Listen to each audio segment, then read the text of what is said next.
How to get id.me verified. Hi everyone, welcome back to our channel.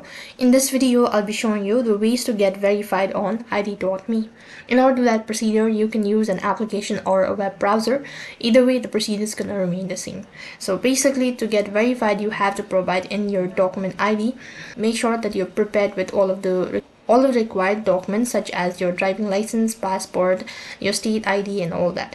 Now then, to begin with the procedure, log in into your id.me account. Once you're logged in, that's going to take you to the home page, and here tap the profile icon from the top right hand side, and then from the drop down menu go ahead and select my account. As you click on my account, it's going to take you to this page where you can first of all go ahead and select my IDs, or just go ahead and select manage IDs.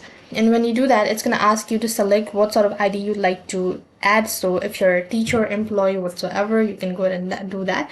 So in my case, I'm going to go with this one, that is employee. And when you actually go ahead and do that, a pop-up menu appears right in front of your screen. And then you can go ahead and select the method of verifying your account. So just go through the prompts and then you'll begin with the verification. What else you can do is, while you're on this page, you can go to sign in and security.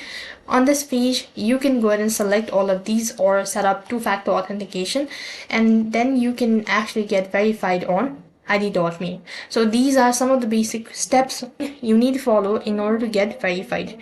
So that is all for this video. I hope the video was helpful. Make sure to like, share and subscribe to our channel. Thank you for watching. See you in the next video.